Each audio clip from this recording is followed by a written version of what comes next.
မိတ်ဆွေများအားလုံးပဲမင်္ဂလာပါခင်ဗျာဒီကနေ့မှာကျွန်တော်တို့ရဲ့ဖုန်းမျက်နှာပြင်ကိုသူများနဲ့မတူထူးထူးခြားခြားလေးဖြစ်အောင်ဟော်ရီလိုဖုန်းရဲ့တောင်းနာမှာလက်မီတန်းလေးပြေးနေတဲ့ပုံစံမျိုးလေးဖြစ်နေအောင်ဘယ်လိုလုပ်ရမလဲဆိုတာမိတ်ဆွေတို့ကျွန်တော်ဒီနေ့မျှဝေသွားမှာဖြစ်ပါတယ်ဒီလိုမျိုးလုပ်ဖို့အတွက်ကျွန်တော်တို့ software လေးတစ်ခုလိုပါတယ်လိုအပ်တဲ့ software လေးကို Play Store မှာတွားပြီးတော့ယူရမှာဖြစ်ပါတယ်ခင်ဗျာGoogle Play Store ထဲကိုဝင်လိုက်ပါပြီးရင် application လေးတွေရှာတဲ့ Hori search box နေရာမှာ EDGE8 Lighten လို့ကျွန်တော်တို့ကရိုက်ပြီးရှာမှာဖြစ်ပါတယ်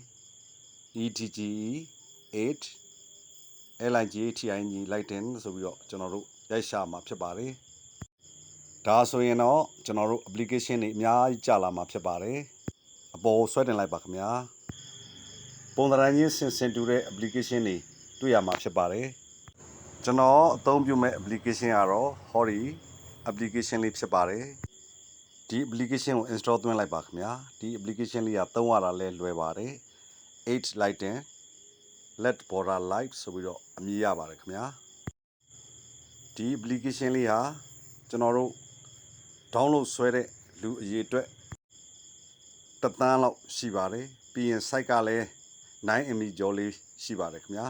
site လည်းသိပ်မများပါဟုတ်ကဲ့ပြောရင်းဆိုရင်လည်းကျွန်တော်ဖုန်းထဲကို application ကရောက်နေပြီဖြစ်ပါတယ်ဒီနေရာမှာ open ကိုနှိပ်လိုက်မယ်ဆိုရင် application စီကိုတန်းရောက်သွားမှာဖြစ်ပါတယ်ကျွန်တော် back key ကနေပြန်ထွက်ပြီးတော့ကျွန်တော်ဖုန်းရဲ့ home screen ကနေဝင်ကြည့်မှာဖြစ်ပါတယ်ကျွန်တော်ဖုန်းထဲကို application ရောက်နေဖြစ်ပါတယ်အမတန်သုံးရလွယ်ကူပါတယ်ခင်ဗျာ application ထဲကိုဝင်လိုက်ပါဟုတ်ကဲ့ဒီပုံစံမျိုးမြင်တွေ့ရမှာဖြစ်ပါတယ်ခဏလေးစောင့်လိုက်ပါဒီတောင်းက8 lighten ဆိုတဲ့နေရာလေးကိုကျွန်တော်တို့ကဝင်ရမှာဖြစ်ပါတယ်ဒီ application မှာလုပ်လို့ရတာတွေကတော့အများကြီးရှိပါတယ်ခင်ဗျာတိုးတော်လည်းပဲဒီကနေ့အတွက်ကိုဖုန်းမျက်နှာပြင်ရဲ့ဘေးမှာလက်မီတန်းလေးတွေပြေးနေအောင်လုပ်မှာဖြစ်ပါတယ်အဲ့လိုပြေးနေအောင်ကျွန်တော် home screen ရော lock screen ရောနှစ်ခုစလုံးကိုကျွန်တော်လက်မီတန်းလေးနဲ့ပြေးနေအောင်ထားလိုက်ပါတယ်ဟုတ်ကဲ့ဒီနေရာမှာ okay ကိုနှိပ်ပေးရမှာဖြစ်ပါတယ်ခင်ဗျာဟုတ်ကဲ့ဒါဆိုရင်တော့ကျွန်တော်တို့ဖုန်းဟာထူးထူးခြားခြားလေးဟော်ရီလိုလက်မီတန်းလေးတွေပြေးနေတာတွေ့ရမှာဖြစ်ပါတယ်ဟုတ်ကဲ့ခင်ဗျာဒီကနေ့ဖို့မိမိရဲ့ဖုန်း screen ကိုအခြားသူတွေရဲ့ဖုန်းနဲ့မတူပဲထူးထူးခြားခြားလေးလက်မီတန်းလေးတွေပြေးနေတဲ့ပုံမျိုးရအောင်ဘယ်လိုလုပ်ရမလဲဆိုတာမိတ်ဆွေတို့ကျွန်တော်မျှဝေတင်ပြလိုက်ရပါတယ်ခင်ဗျာဒီဗီဒီယိုကိုအဆုံးထိရအောင်ဝင်ရောက်ကြည့်ရှုတဲ့အတွက်ကြောင့်အထူးပဲ